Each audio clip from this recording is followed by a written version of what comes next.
The nation's history is far more a record of industrial victory than a saga of wars waged and battles won. Its greatness lies in glowing furnaces and smoking stacks, in skilled labor, inventive genius, and the spirit of enterprise that is so typical of America. And typical of the steel industry, literally the backbone of 1,000 industries, is the panorama that reveals the magnitude of any one of the major mills where the manufacture of steel involves a tremendous investment. Here, before a worker can be given a job, the company by which he is employed has an average of more than $11,000 for each man employed, and that does not include wages. Incidentally, note one unusual feature of this industrial scene, which would not be found in any other country in the world. The automobiles are who work in the mills, men who are now age rate in the history of the industry. Into such a center of activity, the raw materials are poured from train and ship.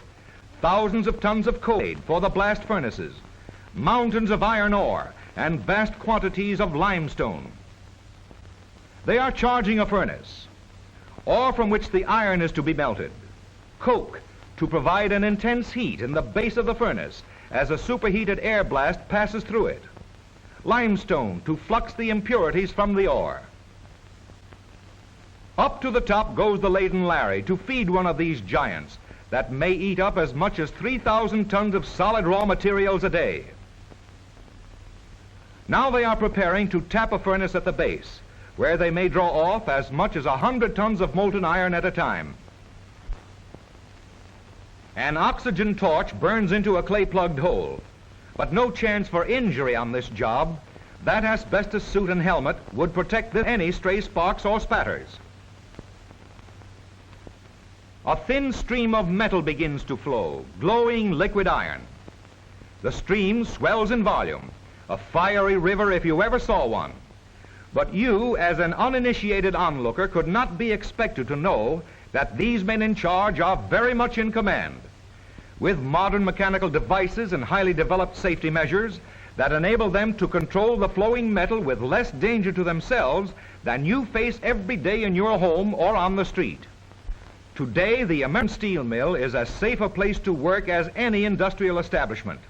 In fact, company after company has prided itself on winning safety trophies, which stand for a prolonged period without a single serious accident. A sample of the metal will be cast into a small block and cooled for a quick analysis by the metallurgical laboratory to check its quality.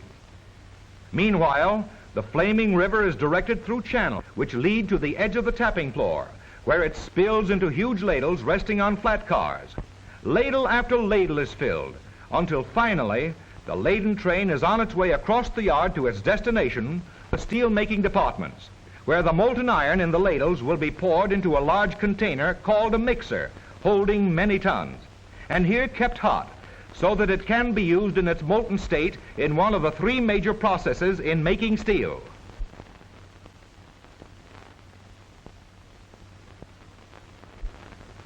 Of these, the Bessemer converter process is the oldest for producing a tonnage product available at low cost for a multitude of uses. Here stand the operators in safety behind shatterproof glass. Number 3 is going to pour. One of the monsters, like a huge egg with the top sliced off, tips over on its trunnions and pours into a ladle its load of steel that glows like the sunset and shoots millions of sparks through the dim traceries of girders and all down the length of the arena. Very different from the spectacular Bessemer is the squat little electric furnace, which makes special steels because of its smaller capacity and the ease with which it can be controlled so accurately.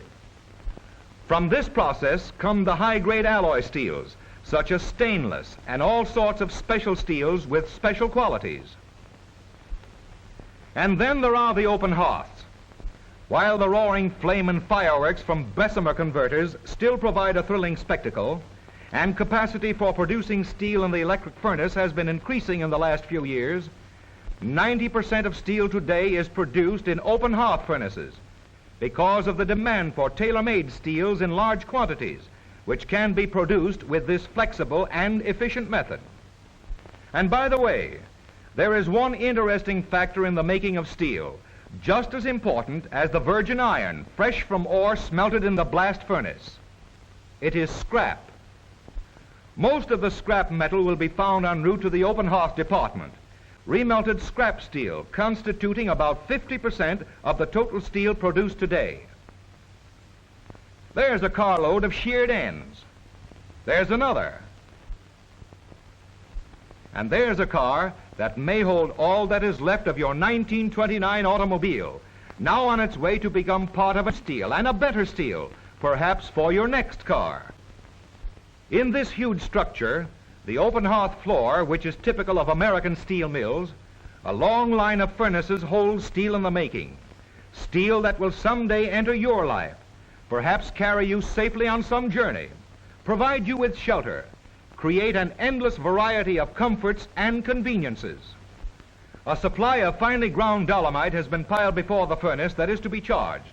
It will melt like glass and fill any holes that may have been burned through the lining by the previous heat, forming a solid bottom for the fresh charge. Then the charging begins. From the trainload of scrap which has been brought close to the furnace, an electric charging machine lifts box after box and pushes its burden through the door of the furnace. The operator sitting at a safe distance, spinning the ram and dumping its load. There is the rumble of a giant traveling crane overhead, moving in with its burden. A huge ladle of molten iron from the mixer, where it has been awaiting this final step in the process of becoming steel. They are placing the chute into position for pouring the charge. And as the crane draws near, note that the men actually handling the metal are either sheltered high up on the crane in the cab or operate electrical controls across the floor. There goes the charge, 50 tons of white-hot liquid metal heated to approximately 2,800 degrees Fahrenheit. Hazardous? Frightful danger in this job? Not at all. Millions of dollars have been spent by modern steel mills of America for safety. Devices are employed which not only protect the worker from molten metal, from metallic dust and from flying chips, but also from human carelessness. Of steel production has made work simpler and safer. Men are not doing dangerous jobs that the machine can do more safely, but more men and more competent men are required to control the machine. And the safety achievement of the steel industry is a high tribute to the intelligence of these men who work in the mills. Like good cooks, they must know the temperature of the brew, and they measure it on an optical barometer while it boils in a white-hot pool as big as a fair-sized room. And like good cooks, They even take several samples of the brew, using a long-handled small ladle to pick up enough liquid steel to cast a test ingot. It congeals almost instantly and is soon dumped out and handled quite readily. When it is cooled, it will go to the metallurgical laboratory for a thorough but quick examination before the metal from which it was taken is drawn off to be made into steel. Thousands of different kinds of steels are made like this every day. Each steel, strange as it may seem, a custom-built product. Each different steel, the filling of a prescription, to be of a certain hardness, to be soft, flexible, dull, bright, to be tailor-made for each one of thousands of uses. Now they are ready to tap a big one, and they must reach across to the opposite side of the furnace to break through the clay plug tapping hole from the inside. But the place to see the spectacular part of the operation is on the other side of the open hearth furnaces, where an asbestos-clothed worker burns through the exterior of the clay plug tap hole with an oxygen torch. A few more ramming blows with a long tapping iron, and there she flows. 200 tons of steel produced according to specifications for one of an infinite variety of uses. Just the proper percentages of carbon and other elements are retained in every heat of steel so that it will possess the exact characteristics needed. Men on the platform will shovel in the correct amounts of spiegel, ferromanganese, ferrosilicon, or whatever agent the metallurgical laboratory has prescribed for this particular heat of metal. Higher and higher it mounts in the great ladle until the slag, the undesirable portion of the charge, rises to the top like froth and overflows to find a future usefulness as a byproduct in other lines of business. The electric crane moves into line to carry the ladle to the pouring platform, where a train of cars bearing the ingot molds is waiting. When this molten metal has been poured into molds, the basic business of making steel is ended. Thereafter, it is only a matter of fashioning from the ingots the form of product desired. The steel man says that this fiery liquid freezes immediately in the mold. He means that it congeals when its temperature goes down 1,000 degrees or so, and within an hour is frozen too hard on the outside for rolling. Thus, it is not of a uniform consistency. So after the molds are stripped from the ingots, weighing from 5 to 15 tons apiece, the huge castings are hauled away to a furnace called a soaking pit, in which they are heated until of the same temperature throughout, and which holds them at exactly the right heat for the anvil of the modern blacksmith, the rolling mill.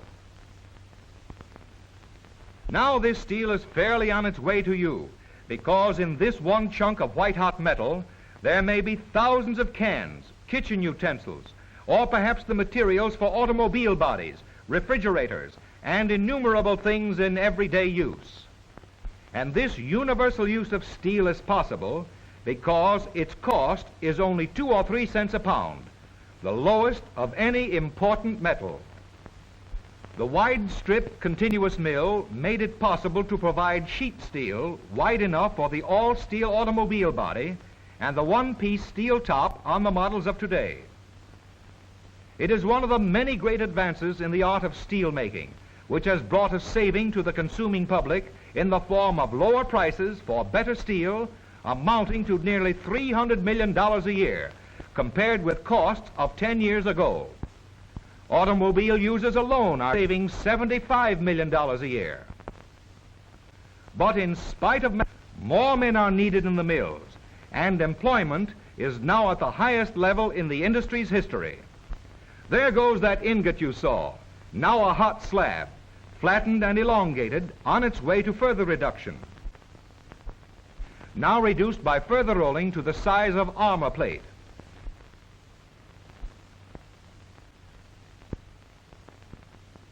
And now becoming a huge strip, several feet wide and less than 1/4 of an inch thick. It moves to the table where it will await its turn in the coiling machine. Coiled hot, it is subsequently cold rolled flat after passing through an acid cleansing bath, 2 processes which vastly improve the smoothness and polish of the surface before it is cut into the lengths prescribed by the factory to which it is to be delivered. In general, only the rarer metals such as gold or platinum have ever offered much resistance to corrosive attack until the steel industry developed stainless steels which have made this metal practical for an endless variety of uses wherein it combines beauty with resistance to rust and corrosion. Look at that polish, a permanent mirror-like surface, perhaps destined for some swanky cocktail bar or the kitchen of a modern home. Here is an operation which constitutes in itself a critical test of steel, the piercing of a solid billet to form a seamless tube.